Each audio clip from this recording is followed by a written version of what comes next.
Hello and welcome back to the Agriland stand here at Ploughing. We took a small little break there just to gather our thoughts because we have the Tánaiste, sorry, apologies, he was Taoiseach the last time he was sitting in this chair, Tánaiste Simon Harris with us for this afternoon. Tánaiste, thank you very much for joining us on the Agriland live stream. Thank you so much. Thank you, it's great to be here. Thank you. Our theme for the live stream in Agriland for the 3 days of the Ploughing this year is Farming for the Future. Yes. We're trying to create a future for the farming industry because it is an industry in this country.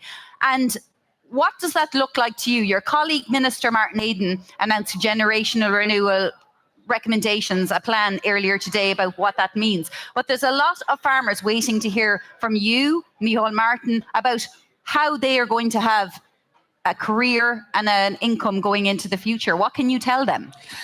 Well, I think that's a very fair point, but can I start by saying I'm really pleased that we're having a conversation where we're talking about farming as an industry, because that's exactly what we need to be talking about. This is our oldest indigenous exporting industry, bar none, in this country. And last year alone, it was worth 19 billion euro in terms of exports. So, you know, sometimes I think in politics, or certainly in previous iterations of governments, farming can kind of be seen as some sort of discretionary extra.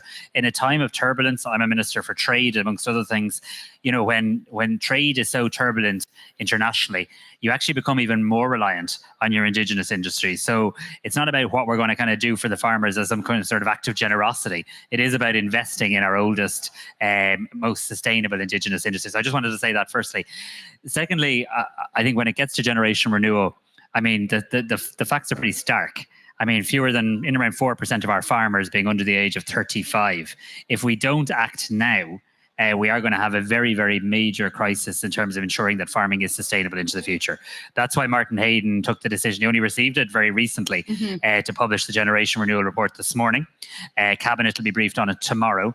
There's 31 clear recommendations. And what I want to see as a coalition leader, as the leader of Fine Gael, is a clear implementation plan now to drive them forward. We're going to have to be honest with farmers. Some of them will take a little bit longer. Some of them are written to take a little bit longer. But I think people need to see alongside each of the 31 recommendations a plan. Who's responsible, who's going to lead on it, and ideally a timeline. And that's what Martin will be leading on.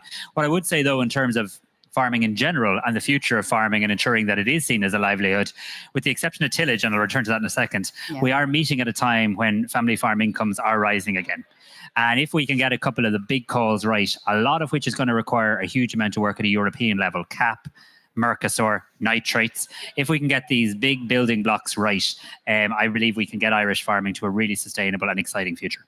Some of the younger farmers that we were chatting to today as part of that seeing what the future looked like felt that the nitrates indecision so far has really impacted on their way of farming, but not just that, on their way of life. They couldn't, for example, get a mortgage because the bank, there's no stability in their income and they have no certainty around nitrates derogation. So the bank didn't look favourably on their application for a mortgage. So that's just rural life issues as well.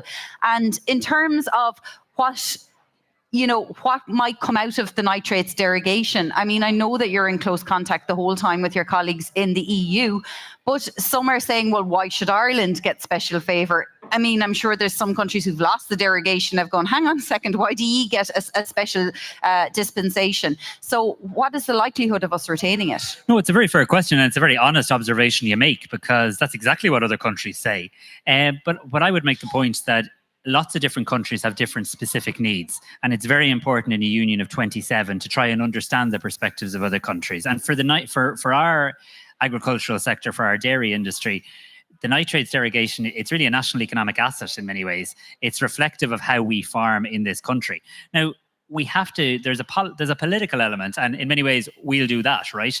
We have a job to do in terms of working with the Commission, working with President von der Leyen, working with others. There's a science bit as well, and the two have to move together. And I think what Martin Heydon has tried to do, supported by all the government, is put in a plan to the Commission that is trying to provide farmers with that degree of certainty. What we don't want is some sort of short-term reprieve. Of course, that's better than nothing. But what we actually want is to be able to say to farmers within a matter of months, Here is the medium-term plan, actually, and provide people with that degree of certainty in terms of what derogation looks like, not just for today, not just for tomorrow, not just for another year, but right out for several more years. I think that will be transformational. What do I think the chances are? I think it's going to be a really, really big battle. I think we're all going to have to work together. I think we are working together. I mean, when I was here last year, I think one of the things you would have been asking me about was a cabinet committee on nitrates. We did that. We promised it during the election. You can't just leave the nitrates derogation to the Minister for Agriculture, whoever he or she is. It requires all of us in government. It requires industry. It requires farming representative groups working together. Team Ireland in that real sense. And that is what we've done. So we have a cabinet committee on water quality. We are putting significant amount of funding into water, and we have to show Brussels we have a plan here to improve our water quality, but we need time. Farmers need time. And I also think some of the decisions that we've taken, announced by John Cummins today, around the planning exemptions, around slurry capacity and the likes, that's a common sense measure that will help farmers with water quality too. And in terms then of, you know, the year that has passed since I last spoke to you in our stand-up ploughing last year when you were at Taoiseach, and what have you delivered for farmers, either, you know, your party or indeed as a government over the last 12 months? Because while some sectors, you know, have fared okay-ish over the last year, and we'll be honest about that, other sectors are still finding it incredibly challenging and are still feeling that they are being forgotten. So I think the main thing we've delivered, being very honest, is a reset in our relationship with farmers. When I was here last year, you will have heard me talk about, you know, the finger wagging that was happening in government buildings. And I'm not going to be personal here in any way, shape or form, but there was this attitude of talking down to farmers as though farmers are responsible for the climate emergency.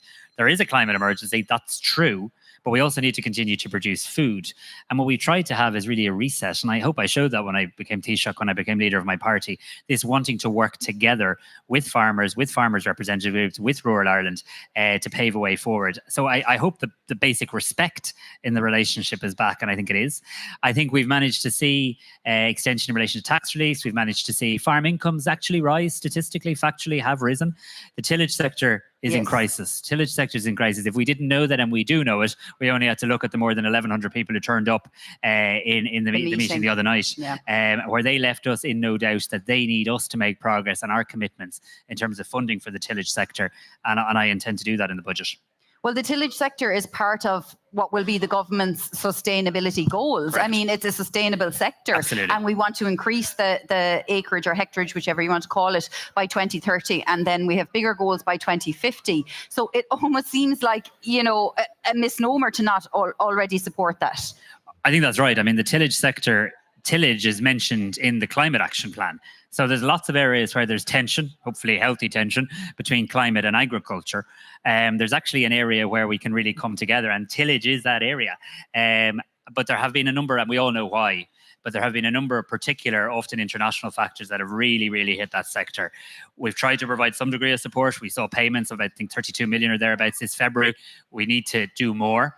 Martin heard that message very clearly. Martin knows that very clearly. And we're working with Martin to see if we can have proposals for the budget, which is only in 3 weeks' time or thereabouts. And finally, Tánaiste, you've said there that farmers shouldn't be pointed the finger at for environmental. And in fairness, you have always kept to that same statement and that same sentiment whenever I'm talking to you and whenever you're talking to farmers. However, are you continuing, am I hearing that narrative? I don't know if I have, in other scenarios where you're talking to an environmental, you know, conference, when you're talking to, you know, maybe more of your opposition TDs in the Dáil, are you also bringing that not just here to an audience that is a farming audience, but also an audience that isn't a farming audience and actually might be more anti-farming? Are you also saying, do you know what, back off, leave farmers because they're actually doing a really good job? Are you saying it in those? No, I am, because I believe it, because it's factually true. I can tell you, all of the challenges we face in this country would be a hell of a lot bigger if we didn't have farming producing 19 billion euro worth of exports last year. So, I mean, the reality is, I just see this from a very, even if you take farming out of it, or an attachment to rural Ireland or agriculture, and if you just look at it from a bean counter point of view, supporting farming makes sense. We won't be able to make the environmental transition if we have a big hole in the public finances. We'll have a big hole in the public finances if we don't have productive farmers. Now, I'm also honest with farmers. I mean, things are going to change. They know that. But they want people to work with them on that change in a logical, supportive sense, rather than in a kind of lectury sense. And I think that reset has happened, and I think that reset is underway. Yeah. Tánaiste, thank you very much for Thank you joining so us. We much. appreciate your time here on Agriland today. Thank you, Stella. Thank you to Tánaiste Simon Harris today. Now we're going to head back out to the ploughing site where we're going to see what's happening out and about at various stands.